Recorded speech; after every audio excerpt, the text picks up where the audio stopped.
Hi there mate, how's it going? It's Benja here, and this is a breakdown and review of Yellowstone Season 4, Episode 9, titled No Such Thing as Fair. That title is taken from a conversation Carter and John have when they go on a morning ride, during which John tries to teach Carter how to ride a horse.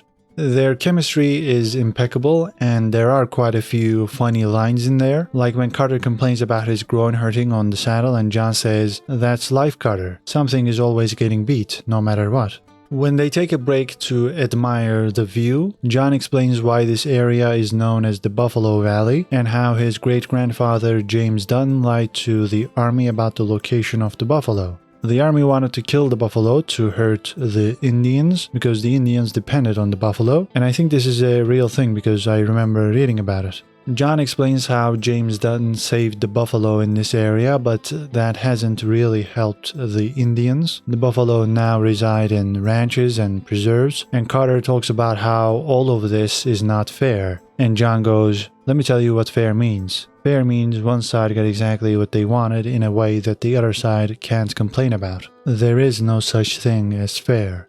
This is why I think we all love John Dutton. He tells it like it is. Fairness isn't a part of the equation when it comes to this world, when it comes to getting what you want, when it comes to winning. Because there's always somebody in your way if you want to get something. Now that doesn't mean you're in the right for going through whoever's in your way, but that's just the way it is. And a lot of people don't seem to realize that when they look back at history. Not just the history of the US, but the entire world. If you try to look at history with your 21st century humanitarian glasses on, history won't make sense to you. If you look back and search for fairness, good luck. Moving on to the fallout from the diner shootout, we see that Rip is not in trouble, which is disappointing, because multiple witnesses have seen him get involved in this situation. There's presumably CCTV footage, but this man without an official identity is just able to walk away, I guess. Yep, that's Yellowstone, alright. Anyway, Beth isn't too happy about the fact that Rip let John play the hero, but Rip argues that nobody can stop John from doing what he wants to do, and I agree with Rip. Beth also says she's not worried about Rip the way she's worried about John, because she knows nothing will happen to Rip. Rip's response is a little bit ominous, and it might be foreshadowing something we'll see in the finale, as he says something will happen to him one day. Now that might just be a generic remark, but maybe something will happen to him soon. We get more backstory on the robbers as Jamie, Garrett, and Christina watch the news. Apparently the robbers were part of the local militia, presumably the Montana Free Militia, because they were the ones that had a feud with the Duttons. There was a cleanup earlier in the season when a lot of their members got killed or arrested, but this is a reminder to us that some of them are still out there. And I think that makes the diner robbery storyline less nonsensical. I couldn't figure out for the life of me why they would rob an average diner when a law enforcement officer was there, but if they were part of the Montana Free Militia, that gives them a reasonable motive, because they could have been sent there by their leader on purpose because Sheriff Haskell was there. Whoever sent them might have known that Haskell was meeting with John, and this might have been a covert assassination attempt in which the robbers weren't aware that they were being set up to kill the sheriff or John. Nonetheless, it's clear that the robbers were being played for fools by their leader, because this was a suicide mission. So I'm glad that they included this news segment in this episode, because it provides some crucial context while still keeping a few things in the dark, such as who might have sent them there. As I predicted in my episode 8 breakdown, John is mostly viewed as a hero for intervening, as saving all those civilians. The fact that these guys were militia members helps John's image, because it makes it obvious for the people of Montana that John was right to intervene. Jamie knows that too, which is why he's so somber, but Christina spins this situation to boost his morale. After all, that's Christina's job. She's a campaign manager, so she sure knows how to spin things. She argues that this doesn't change anything in the governor's race, because John only consolidated his rural base with this act. He was gonna get their votes anyway, so Jamie still has a good chance to beat John if he wins the vote in the big cities. Jamie will need to publicly distance himself from John and introduce Garrett to the world, but there's one obvious problem with that. Garrett killed Jamie's mother. Christina can't believe Jamie is telling her this now, and she thinks Jamie should distance himself from Garrett. Garrett understands that Jamie has to do this, he's okay with it, at least he says he is, but Jamie is still too sentimental and doesn't want to forego his relationship with his father.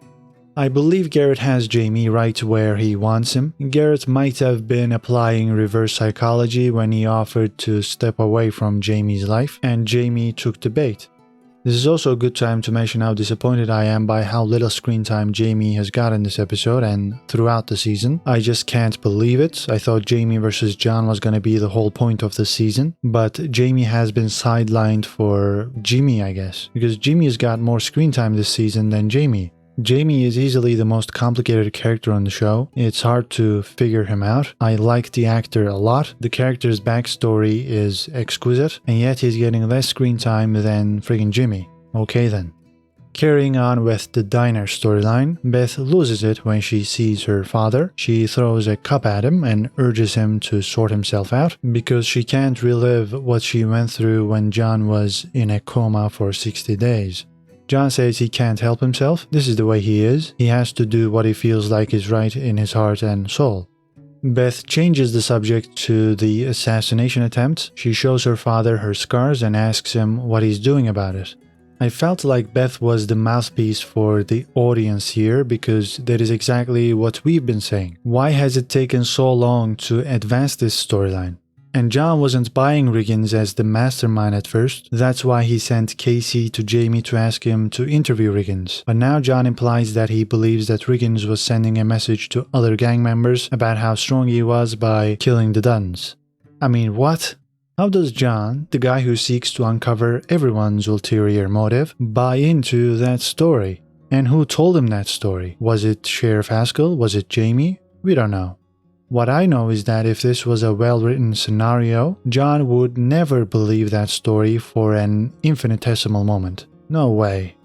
I don't want to turn this into a venting session, believe me, but you've got Kevin Costner in this role and this is the material you're giving him. Tell me, how am I supposed to view John Dutton if he buys into that laughable story about Riggins? It is just so frustrating as a fan of this show and of Taylor Sheridan to watch this disjointed season. Anyway, let's collect ourselves. Beth asks John if he's going after this Riggins fella. John says he can't waste his life chasing a cornered animal sitting in a prison, and this answer clearly leaves Beth unsatisfied. John gets a call from Summer. She is in jail after getting arrested during the airport protest. She's being charged with 2 counts of assaulting a peace officer, and the prosecution is seeking a life sentence because they want to make an example out of her. John pays her a visit, during which Summer reveals that it was Beth's idea to slap a cop, and she reveals how Beth has been coaching her. Summer's attorney thinks she can get Summer out of this with a suspended sentence on the condition that she would plead guilty to the lesser charges and that she would never return to Montana. John, in the meantime, will talk to the judge because the judge owes him a favor. He also promises Summer that he'll get her out of this. We meet the interim sheriff here as well. His name is Bill Ramsey, and he makes it clear that he's nothing like Haskell. He will follow the law to the letter, even when it concerns John and his business. We discussed last week how Haskell's death might affect John's status in the county, and we are already starting to see the results.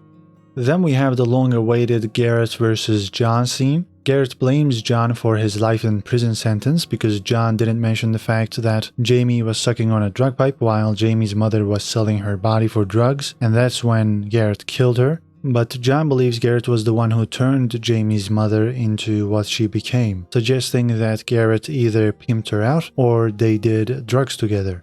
I've always argued that Garrett wasn't being honest about the full picture, and John's comment here supports my observation. Jamie's mother didn't suddenly lose it, and Garrett had something to do with her downfall, but he's never mentioned this to Jamie. John warns Garrett that if he tries to seek revenge, John will take care of him like he takes care of everybody else that's come after him. John's mean demeanor during this exchange was brilliant to watch, and Costner's delivery was just perfect, so I really liked this scene, but I would have liked it a whole lot more if afterwards John went, oh, maybe Garrett had something to do with the assassination plot, because he thinks I've ruined his life. He went to prison so he might know Riggins. I should probably look into this. But nope, that doesn't happen.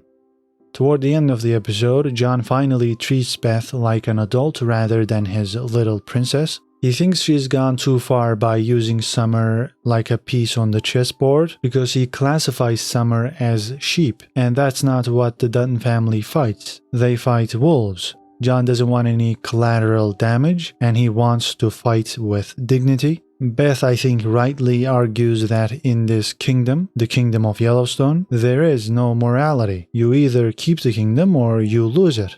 And isn't that what John has been doing this whole time? Keeping his promise to his father to preserve the ranch has been his primary objective, and he uses people all the time to do his dirty work to achieve that goal. Yeah, maybe he doesn't use civilians like Summer, but he's not too concerned about crossing the line either, is he? So even though I think John is right to put Beth in her place, as she has been given too much leeway, I also understand why Beth wouldn't care about what happens to Summer. This back and forth culminates with John coming to the decision that he should wage this war on his own, and he wants Beth to move out of the main lodge.